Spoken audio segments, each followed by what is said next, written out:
Welcome to Ladies on a Roll. I've got a very special guest today. This person has known me all my life, but I've not known her all her life. Welcome, my older sister, Anna Tachner. Hello.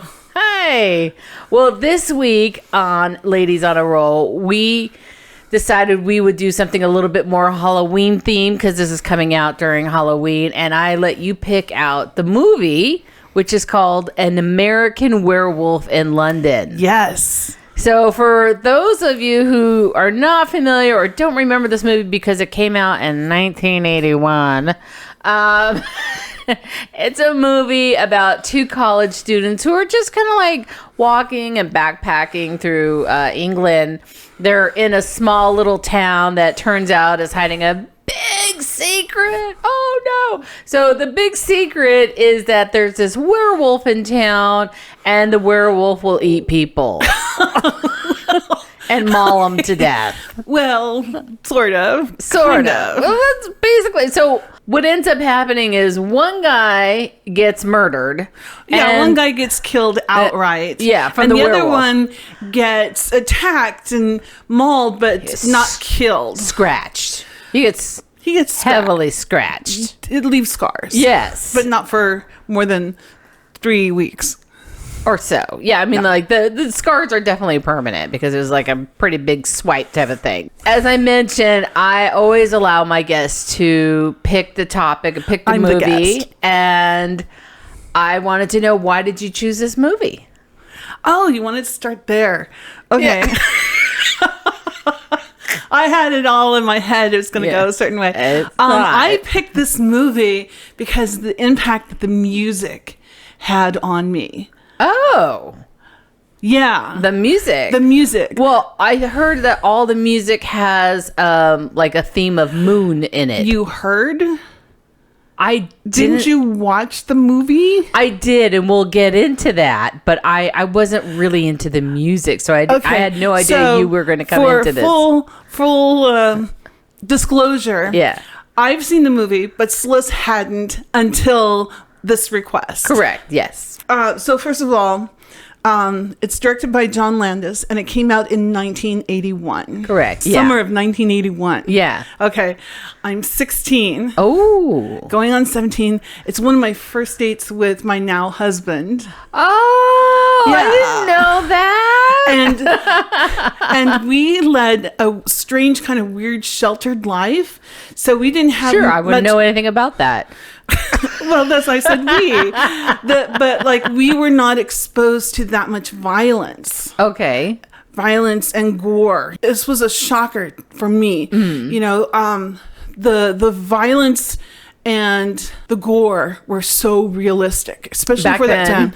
Yeah. Back then too, there was no CGI. It was all done physically. Yeah. And also, well, we can go into that later, but 1981 was like the year for the renaissance of werewolf movies. This was one of 4 werewolf movies that came out that year. Oh, really? Yeah. Wow. This was the best one, though. The lead star in this movie, American Werewolf in London, David Naughton, before this movie was in something called Midnight Run. Something like that. Okay. And that also included Michael J. Fox. And in that movie, Michael J. Fox turns into a werewolf. Ooh. Yeah, so it's like foreshadowing. That is a lot of werewolf movies for the time. I mean, we don't even have that many now. We don't. No. We don't. So, you know, you see these 2 American boys. They're backpacking across northern England, allegedly. Yeah. And, for the movie American Werewolf in London. American Werewolf in London. And we come to like these guys. They're nice kids. They're good looking. They're likable. Yeah. They're funny. Yeah. And they come into a village for the night. Yeah. And they are a shock and a surprise to the villagers. They all like freeze the moment they walk in. Yeah, which was strange. Like, why would that happen? You know, because they're a remote village. What do you mean? Why would that happen? They're a remote village in the middle of northern England. There's no towns or cities nearby. It's like literally a village with a one pub, and a couple houses. So any stranger is going to be Yeah, but it shouldn't have been a record stop moment where everybody just stops talking and stares at these poor two guys. They could just be like talking a little bit off to the side. Well, first of all, it's not California. It's a movie that they need to create dramatic tension. Okay. And two, it's like I said, a remote freaking village where people are shocked and surprised to see anybody new. That was not tension, though. I mean, as far as acting wise, that was not a tension. That was just some awkwardness, like, okay, when is someone going to start talking? And the guy starts talking after one of the characters kind of just mumbles out, like, remember the Alamo? And then one of the characters in the bar just tells this terrible racist joke. And I'm just like, wait, what? Where did this racist joke come from? That they're not welcome, that there's something strange here. What's going on? Yeah. What's the basis for that? And then, like you said, they finally break the ice with these people and they start to warm up. But then one of the guys, Jack, is a little obnoxious and pushy. Sure. And he has to point out that, hey, there's a pentagram on the wall. What's that about? Yeah, why and then is again, the record start. Yeah, why is... But see, that doesn't make any sense. Like, why would, like, you have this big pentagram with some candles, like an altar in a bar, and not have complete strangers ask about it? Where are they supposed to go? Like, again, in England, it's not just a bar, right? It's a pub. It's a town gathering, and there's such a small place that it's like their home. It's their central meeting. It's and there's no strangers there. So strangers show up, and it's like, what's going on here? What do you guys want? Go away. Well, they could have just said that. Well, they finally did. Well, and then they said, wait, stick to the road. But stay off the moors. Okay, beware the moon. That is a Scottish accent, and they are in England. They're in northern England. But that doesn't give them a Scottish accent. But technically, it was filmed in Wales. Oh, so So they're in northern England, and the accent gets a little bit thicker up there. And this is artistic license. That's your artistic license is doing a Scottish accent. Yeah, I'm not an actor. Oh, okay. Well, okay, good. I mean, I am an actor, but that would be... Well, let's hear your accent of northern Yorkshire. I dare ya. So anyway, so they go there. They get kicked out, and they're warned to stick to the road, stay off the moors, and beware the moon. And so they leave, and they're upset, and they're talking about it amongst themselves when they hear some kind of strange howl noise. And it's like, what's that? And then they remember, stick to the road, stay off the moors, and look down. They're not on the road. Right. They're on the moors. Correct. And there's the moon. Yeah. So they said, okay, I got to say something else. The name of that pub and the sign for it is hilarious. The Slaughtered Lamb? The Slaughtered Lamb. And the picture on is a wolf with an old-fashioned dagger through its chin. Yeah, they didn't blood even everywhere. Well, they even point that out. They even point that out when they walk up to it. Like, that's a strange sign for the Jack that says, "Where's the lamb? Where's the lamb?" Yeah, it was definitely a crazy moment for sure. This movie and the plot of it was so strange. Like, I mean, there were so many moments when I'm watching the movie and I was asking myself, why are you having me watch this? This was a bad movie. Oh, it was an awesome movie. Know why you're so awesome. This was it was fantastic. Movie. It was very tight. Tight to what? It was concise. It was tight. No. There was, it so was. It so was. And it wasn't your typical horror werewolf movie. It like you only see a werewolf 3 times. I'll talk about this. The first one is the werewolf who attacks David and Jack, our Correct. 2 heroes. Yeah. And then you see David transform. Yeah. And they spend a good time on that transformation. But that doesn't did. happen until an hour into the movie. Well, that's what I was going to talk about, was just the whole plot of all this. So, and then the third time is like in the subway. The third time is the next day. Yeah. Which I want to say that there's only one full moon every lunar period. Right. So he shouldn't be transforming 2 times in a row. Right. But That would mess up everybody's I cycle. know.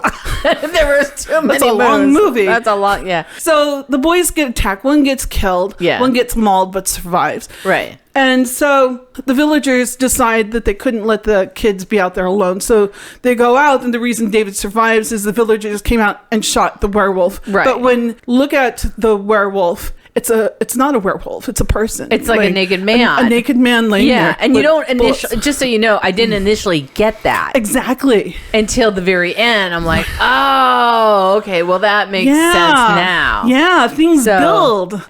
They do build, but here's the thing with this movie is that it didn't move along. It didn't follow the 3-act play, and it did not move along at all. Didn't move along. No, because so after David gets hurt, he spends a lot of time in the hospital recovering and trying to convince people that he was not attacked by a wild inmate. Okay, well- that he was attacked by an animal, Right. and thinking that it was a wolf. So he's trying to like. And there haven't been wolves in England since the 1700s. Yeah, it goes through a lot of time just focusing on that, on his recovery. He builds a little bit of relationship with the nurse. The nurse also takes care of this little boy, which makes no sense to the movie. Why is she taking care of this little boy? Was he going to be bit next? No. No. The boy gets seen a couple times, and Yes. all he says is no. Okay, but he does not add to the movie. They wanted to show that she's at work Yeah. while he's transforming. Okay, but even the length of him transforming didn't make sense. It didn't make sense because we have no build on that werewolf. We have no build. No build. No build. Like, there's no build up. There's no levels to this werewolf character. Yes, there is. There's absolutely the music. After they get mauled, and apparently he wakes up 3 weeks later from a coma in a hospital in London, which is 400 miles away from Yorkshire. Like, there were no hospitals closer. And also, I guess another discrepancy. Where the heck was his parents? Like, if my kid was mauled, attacked, in a coma, I'd be there. I mean, I that was one of the things I was having problems with, is that his parents didn't show up. But yeah, how is getting mauled by an animal put you in a coma for 3 weeks? Like, it was not explained. Reasons. Why did he wake up? You know, like, and why did we have to see the montage of that? There was no reason to see a montage. You could just say 3 weeks later. Okay. Well, so like, the point of waking up 3 weeks later was the build up to the 4th week, which would have been the Right. next full moon, which is when he totally got that. transforms. And so that's when he starts having these nightmares. right. Which were lame. Not for 1981. Okay. No, let me just say this. I do agree with 1981's version of a first real horror movie, because prior to that, there were the B horror movies, which were just like, you know, women running around screaming and getting killed, and you could see it coming. Mm-hmm. So in terms of that, it was a new step for the horror genre of film, so I absolutely appreciate that. When you look at some of the reviews and discussions about this movie, it says comedy horror, so it does kind of put you back there. You know, it does kind of put you in that category of comedy and horror. So it is not full one horror. A horror movie is something like Nightmare on Elm Street. This is comedy horror, where Right. it's a dark, tongue-in-cheek, wink, wink, nudge, it's nudge. not enough. Well, I thought that it was, in that that the horror was real, but it was balanced between the dreams. The scary dreams where he's eating a deer and you just see red. Well, no, but like he's bright having a red nightmare. blood So, like, all over him. No, well, one dream is like, why is he having these dreams? Like, it's the build. So he's running in the forest, Right, you and then can the see next that. dream he's running in the forest, but we see him and he's naked and he chases down and is able to kill and eat a deer. That's a weird dream. Another thing about this movie that helps build is the intimacy of this movie. Intimacy in what way? With the filming. That Okay. you are standing right there with them all the Yeah. time. And you're there. Yeah. You know, when they're running, it's not from far away. You're there with him running through the bushes. You're standing there with them when they get mauled. Like you're one of the three people. You're the third person in that group. Correct. And so I'm getting goosebumps remembering that because it was, it's because it was so intimate, it's so close. You're there and you're a part of this, and that could have been you. And you're having these dreams too. And why are you having them? What's the buildup? And there comes a moment where you think, oh, it's okay. He's at home now with his mom and dad and little brother and little sister. And they're just, you know, in the evening, mom's washing up and the kids are watching The Muppet Show on TV. And there's a knock at the door. Little dad goes to get it, and lo and behold, it's Nazi zombies shooting up the place and, you know, burning down the house. And then he's held captive watching all of this, and they slit his throat at the end. Like, how horrible is this for this poor guy? And we've come to really like him. Yeah. He's a likable, charming guy. Yes. With an, oh gosh, gee kind of personality, but still, we like him, and all these horrible things are happening to him. And building up, these dreams are getting worse until finally he's having we don't know. Is he having a waking dream? He sees Jack, his dead friend, come back. And Jack is not just, like he is as he was when he died. So his throat is all ripped out and his face is deeply slashed. Right. And then as time goes on, he starts decaying. Yeah, he starts decomposing. And this is where I kind of have a problem, because he decays so bad and so fast that towards the last interaction he has with Jack looks like some weird, crazy Halloween puppet, you know, with just these fake glassy eyes, and, you know, a face is not moving. And no lips, but he's still able to pronounce the word schmuck, which requires lips. Yes. So Jack is warning David, you're going to turn into a werewolf. Right. So please, everyone that's killed by a werewolf lives in like a purgatory undead state until the line of the werewolf is dead. Please kill yourself. You don't want to be killing people, and you don't want more people to be undead. Right. And so he's going nuts. Is he having some kind of post-traumatic, you know, is he dreaming this? Is he having survivor's guilt? Because this was his good friend. Right.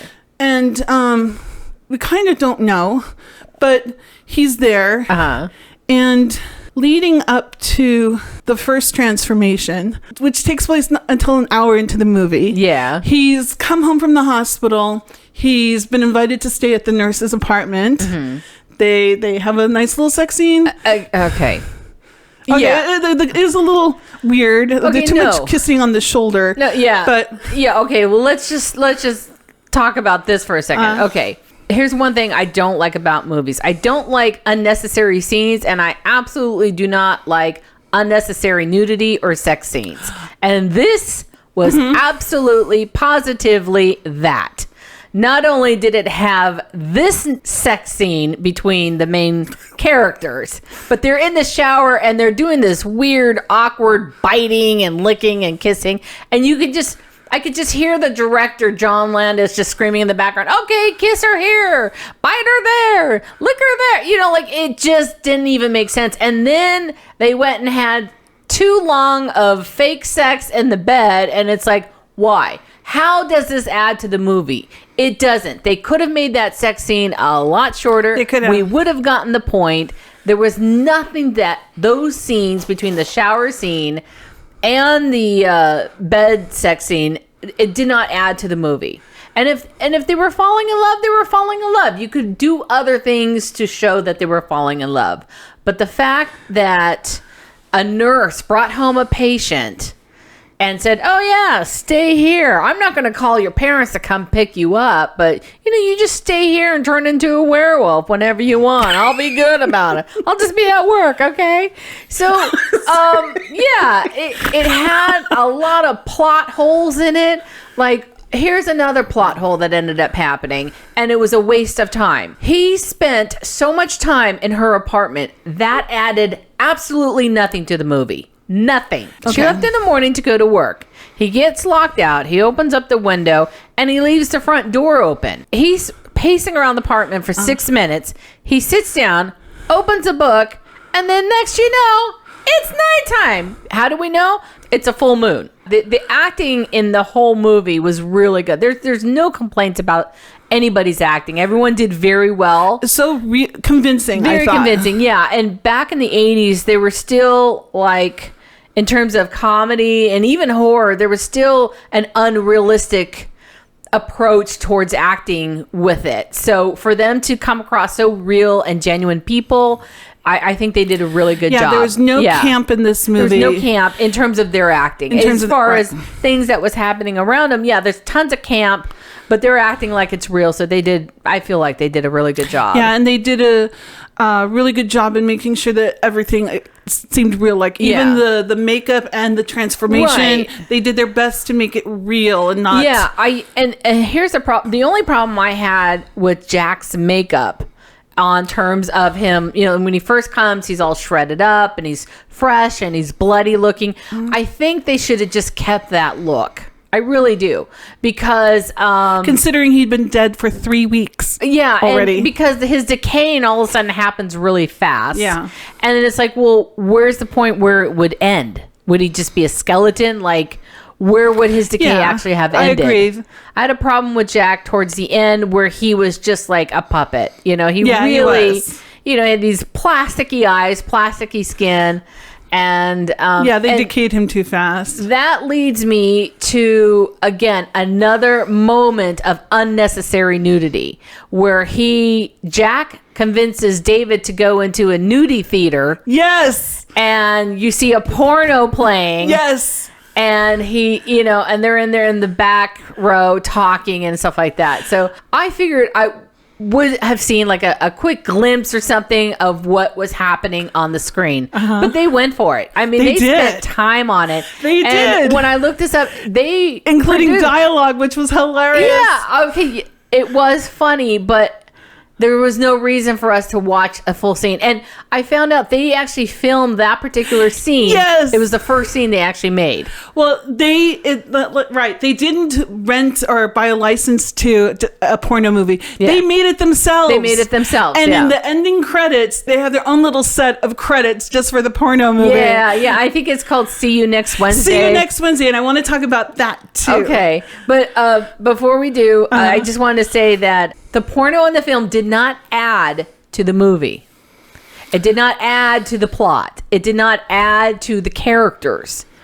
In fact, we have no reason why or understanding to why the guys wanted to meet in this sex movie theater to begin with. Out of all the different types of theaters out there. I have an answer for that. It's because they were filming in Piccadilly Circus.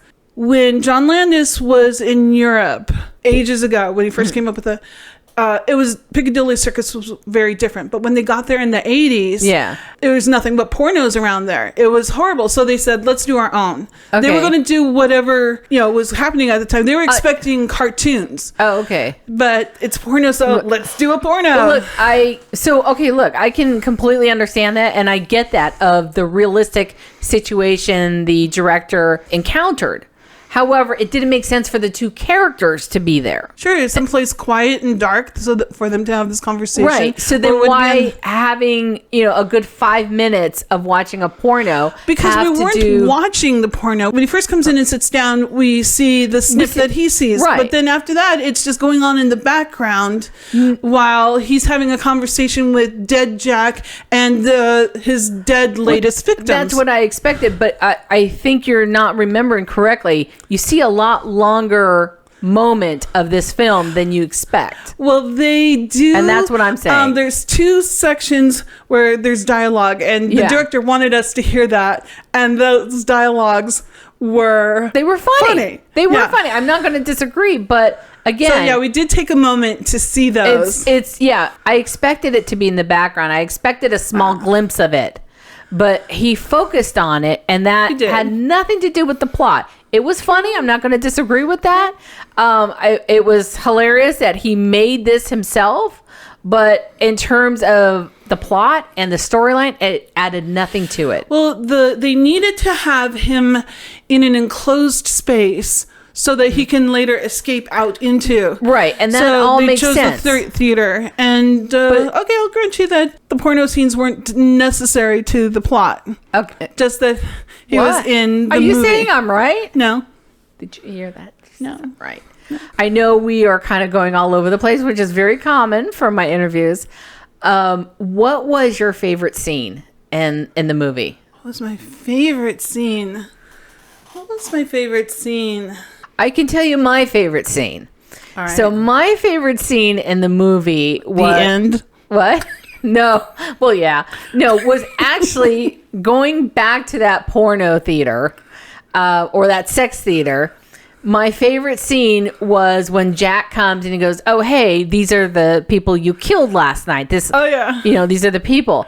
And one of the people he killed the night before was a businessman in the subway, right? That is that's actually a really fantastic scene. And where he kills the businessman in the subway, like the whole graphics and stuff like that. Yeah. There is a small discrepancy in there. Yeah. But yeah, there's a couple. Yeah, there's a couple. So the reason why I like the scene, so the businessman starts talking and he sounds exactly like Vincent Price. It's hilarious. I'm like, what? I had to rewind it. I'm like, wait, this guy sounds like Vincent Price. What the heck? So yeah, it was really funny. So, I don't know if anyone caught it. One it was thing just to say about moment. And that happened during David's first transformation. And no, this was the second. First night. Yeah, the first night. So during that first night, we don't see him attack. It's all left in our imaginations. We see it. Again, we're standing with those people most of the time. Yeah. We're seeing it in their eyes, the horror, the fear. Yeah. In fact, they tease us with one guy who doesn't get killed. Uh-huh. But that particular scene, I'm getting goosebumps again. Towards the end of it, we get a shot of the scene. The guy's trying to get out of there. He's running, he's slipping, he's scrambling. Finally, he comes to an escalator. And there's this fantastic shot from the top of the escalator. Yeah. Looking way, way down at him. And we see... For the first time, we see the monster, the werewolf coming out. We don't see him kill anybody. Mm-hmm. We just see him coming out. We also see the puppeteer's foot. But yeah, I was going to mention that was a huge discrepancy. You could see the puppeteer's Another foot. thing that we see in that subway station are posters on the wall. Yeah. And if you notice, there were quite a few for that porno movie.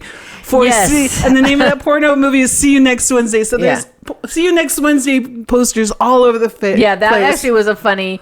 So yeah, I mean the humor in here was there. I mean, I absolutely agree. The humor was there. The horror and the suspense was not quite there.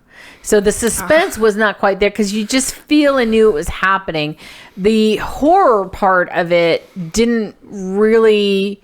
It didn't have like a scare factor to it. They left most of it to your imagination. Yeah. Because when they did show us, at the end there in Piccadilly Circus, we did see some.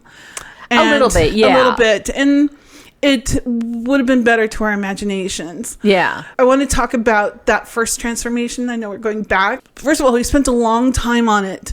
And if you notice, it's in bright lights. It's like nothing's dark, no shadows, no... And then, suddenly he's got it. Yeah. We see him transform in real time. In the apartment, yeah. In the apartment, in bright light, in real time. Right. You see the hair growing out of his skin. Yeah. You see his hand elongating into animal I think his muscle. Foot and haunches. His feet transform. The spine on his back pops up like an animal's would. Yeah. His face actually comes forward and we get the snout of a dog, an animal wolf. We see that in real time. And the guy responsible for that won an Oscar. That year, 1980, I guess it's the 82 Oscars. Oh, yeah. Yeah, the Oscars happened in 82 for the 81 movies.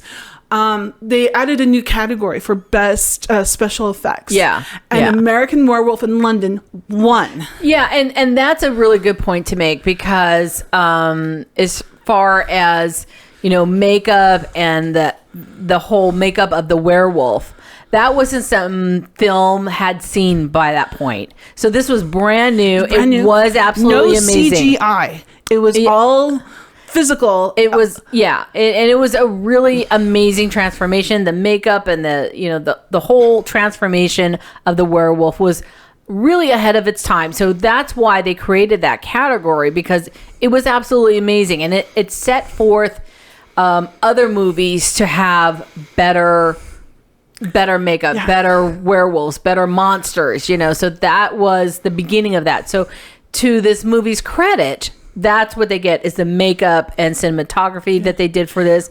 But in terms of the plot, no.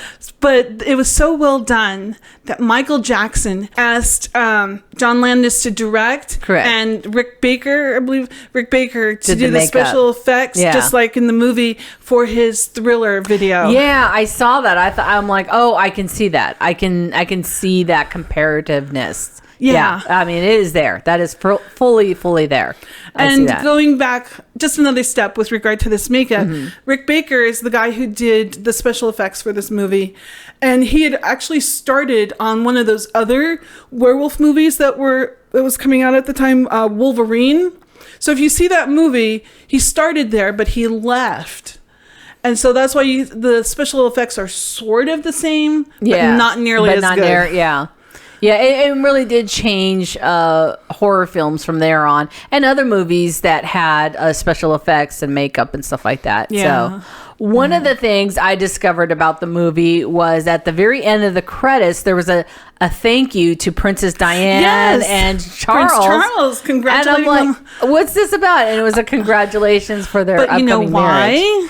After the first night of his transformation, and he wakes up in the wolves and he's all jazzed and he goes back home, he learns of what happened that night and he believes it was himself. So he wants to get arrested and be locked up. Right. And so he goes to jumps out of the cab because they were going to take him to the hospital and the doctor, but he didn't feel that was enough lockup, or he wasn't listening. Mostly he wasn't listening.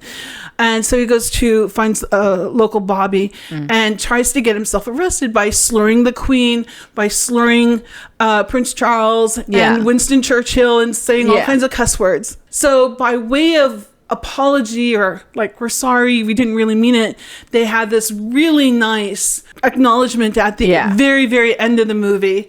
And congratulating Prince Charles, His Royal Highness Prince Charles, and Lady Princess Diana on their wedding of July.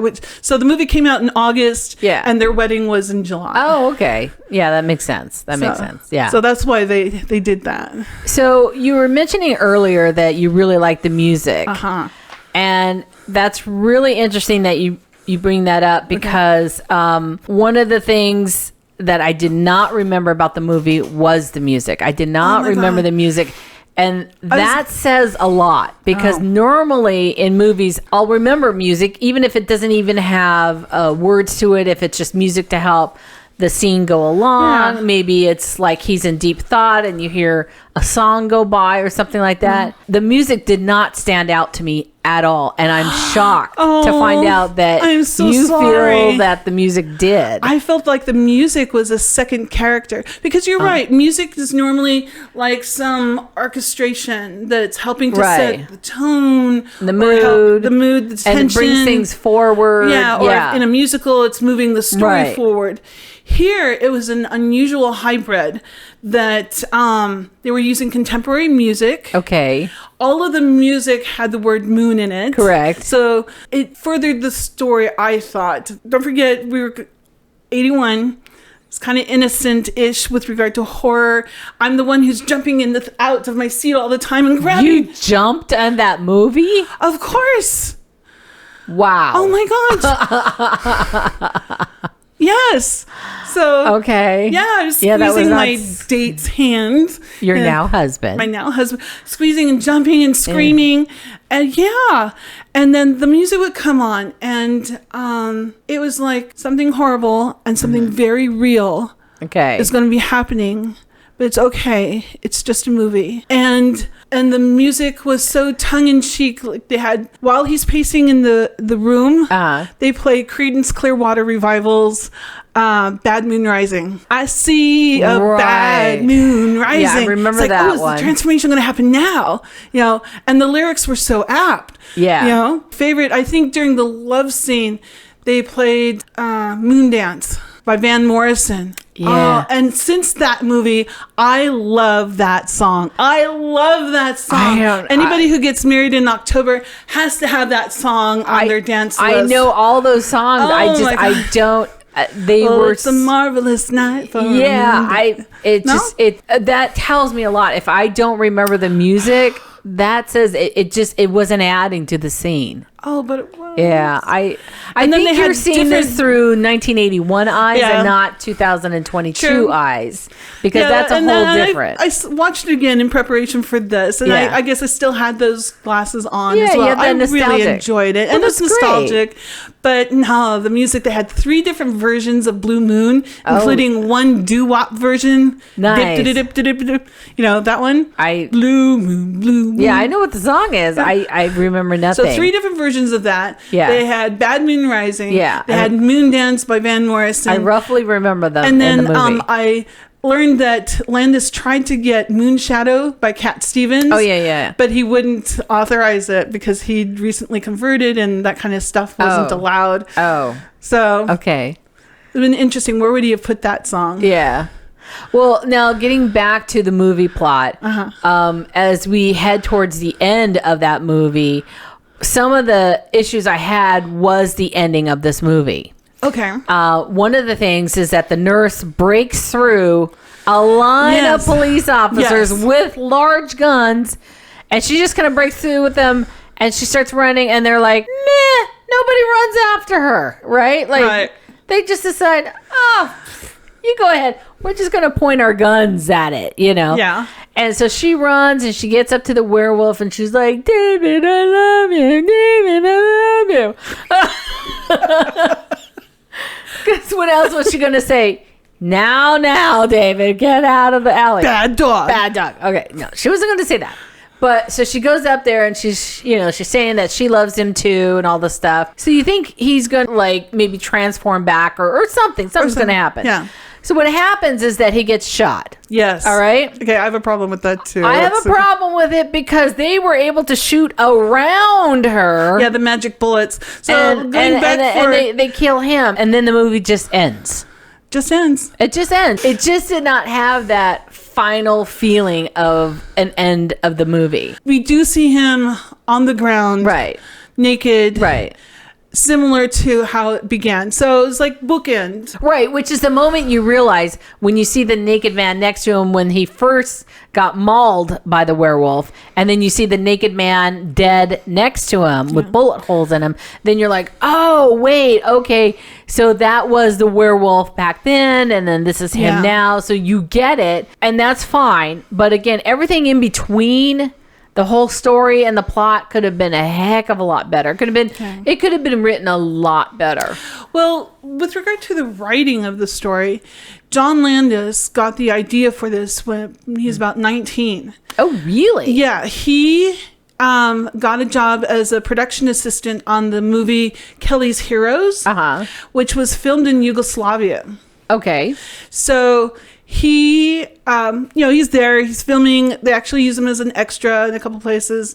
And he witnesses some gypsies burying somebody, but they're burying him feet first. Oh my gosh. Vertically. Yeah. Into the ground with a whole bunch of garlic. Okay. And, it's like, why did you do it that way? And it's so that he wouldn't rise from the dead and create any mischief.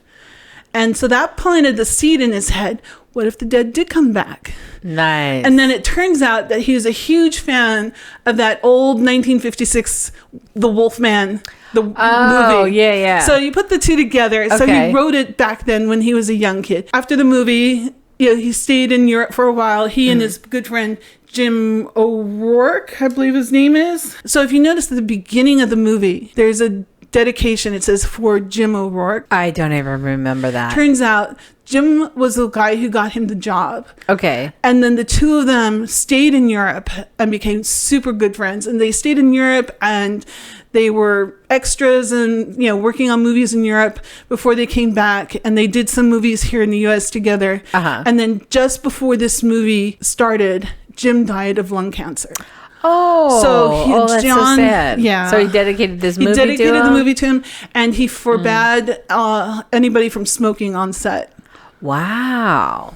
Well, this brings up a good conversation. Let's talk a little bit about the actors themselves. Okay, sure. Well, let's start with the main guys. So Okay. David Naughton. He is best known for, at least in my eyes, before American Werewolf, was most known for doing these Dr. Pepper commercials. Right. Yeah. And for those of you who don't remember, back in the 80s, there was this little song and dance where the actor comes out and he goes, be a pepper, drink Dr. Pepper. He is that guy. He is because that character. He's like an all-American, likable kind of guy. Yeah, he was an all-American kid. He definitely looked like an all-American guy. So that's how he kind of got his start, was doing commercials. The actor who played Jack is Griffin Dunn. I've heard people pronounce his name as Dune. Oh. But I've always called him Griffin Dunn, so I'll call him that. He's a fun person, or a fun actor, and I love seeing him whenever he pops up. After this, he was in a movie called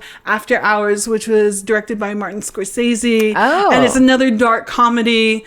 Not as good. Yeah.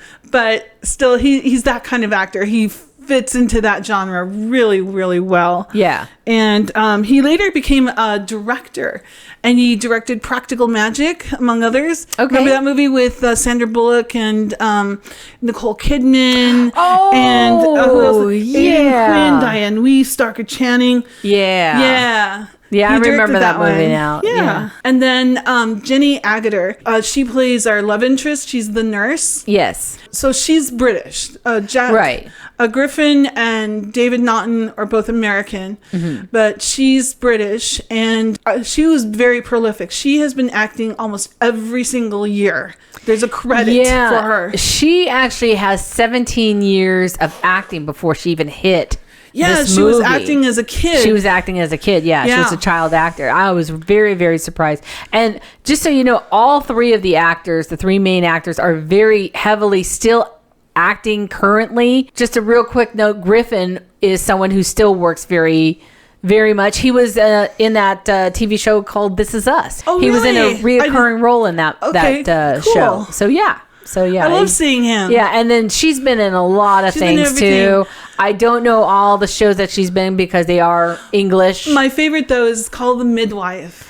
Yeah. Yes, Sister Julianne. That's her. That is amazing. I was very excited to still see active. that. I mean, hundreds of credits. Yes, She has hundreds of credits. She has, like I said, every single year there's a credit for her in IMDb. She has been very active, and she's such a great actress, and she brings like a quiet. How to describe her character? She's she did a great job acting. Yeah, she did bring like a lot of levels to her character, and so did all the actors. However, it was the plot that wasn't moving along. So the actors and their acting ability, I have no problems with them. They were all really, really good.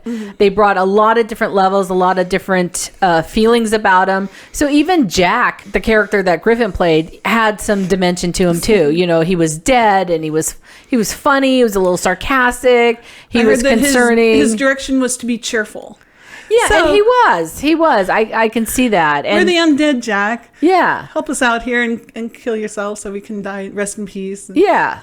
Yeah. It was that type of sarcasm. It was funny because it's like, wait, why is he positive about this? But it was funny. Yeah, like it was funny. We hadn't seen something like that. Usually when the dead come back, they're like, ooh, repent, change your ways. Kill yourself. Yeah. It was this is very different. And Yeah, I agree. Now, the one thing I would like to mention in all this is Frank Oz. Yes! And it's okay. I love the fact that not only did he put one of his scenes in the movie, which is like during the dream sequence, he put on the Muppet Show. Right. They had the little Muppet Show. But I love the fact that he actually appeared in it. Yes. And I don't think this is something that gets enough recognition. And he... Oh, he was great. He was great. So in the hospital, David is still in the hospital. Right. Somebody from the U.S. Embassy comes to visit him, and it's played by Frank Oz. Yes. And he's this jerk. Yes. And this smarmy, kind of smug bureaucrat. Yes. Who doesn't really want to help you, and then is pissed that you're not grateful. Right. And, I didn't recognize him because he had no beard on. You know him with a beard? I've only seen Frank Oz with a beard. So Okay. I was really, when I thought back You on didn't him, recognize I didn't that recognize voice? him.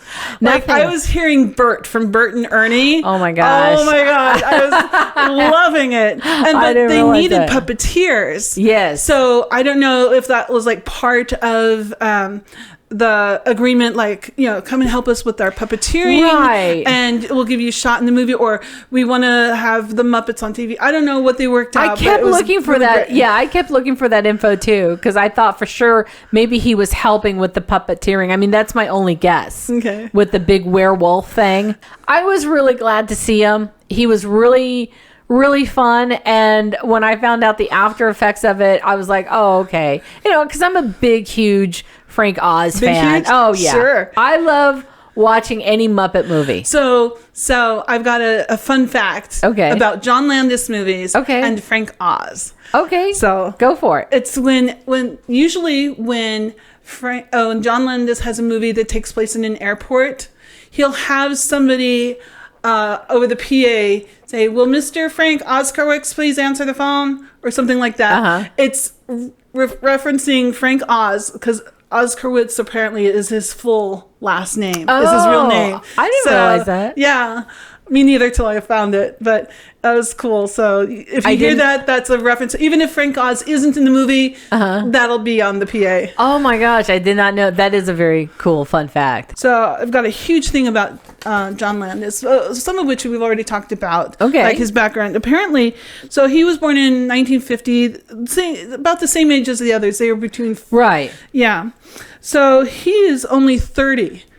Wow, when that's young. He's making this movie. Yeah. And he'd already made Kentucky Fried Movie. Yeah. He'd made Blues Brothers. Oh, wow. He did, what was... wait a second. While you're mentioning Blues Brothers, let me bring this up real quick.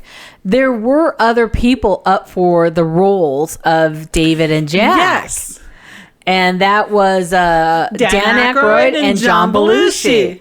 What a different movie that would have been. But John Landis, it makes sense. John Landis had just finished the Blues Brothers with those two. I didn't realize that. I wasn't thinking that. That was 1980. Yeah. And another fun fact was for American Werewolf, John couldn't get a license to film in Piccadilly Circus, because at the end with the big crash scenes while the werewolf was running around. Which was stupid. It was a little stupid. The crash scene. Well, let me just.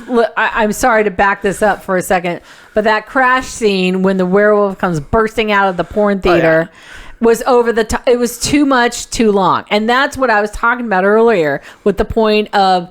There was a lot of things added to this movie where it didn't belong. And this, again, was another one of those moments. Finishing up with John Landis. Okay. So, like, after this movie, he had a string of hits. And, like, 5 or 6 of his movies are in the top 100 best movies of all time on the list. So, like, after this, he did Trading Places, Spies Like Us, Three Amigos, Coming to America. He dropped out of high school. Oh, wow. So he never went to he didn't finish high school, and he never went to college, and he's had this amazing, fantastic career. Wow. Yeah. Okay. See You Next Wednesday is actually John Landis's trademark. It's referenced in almost every single one of his movies, and apparently he got the inspiration for that from a line from 2001: A Space Odyssey. It's like the last line of the video letter that the astronaut received from his dad. Oh. And so you'll see it in his movies in different ways. In this movie, it's a porno movie. Okay. See You Next Wednesday. And so it's always there. Well, this is the point of where I get to play a game called Stump the Guest. Oh, no. So my sister, who insisted she knew everything there is about this movie, I did not. Told me I could try to stump her. You will try. So I don't know. She's got 9 pages of notes. She might just stump me. So we'll see. All right. See. Are you ready for your first question? Ask the license plate of the bus that hit the werewolf. I know. Director John Landis gives a nod to his children by mentioning their names in the movie. What are their names? Rachel and Max. That is correct. All right, good job. Look at that. I told you I'd give you an easy one. All right. I'm so stressed out about this part. So why was David Naughton never filmed for full frontal nudity? Because it was 1981? No. Oh, they needed to keep their R rating.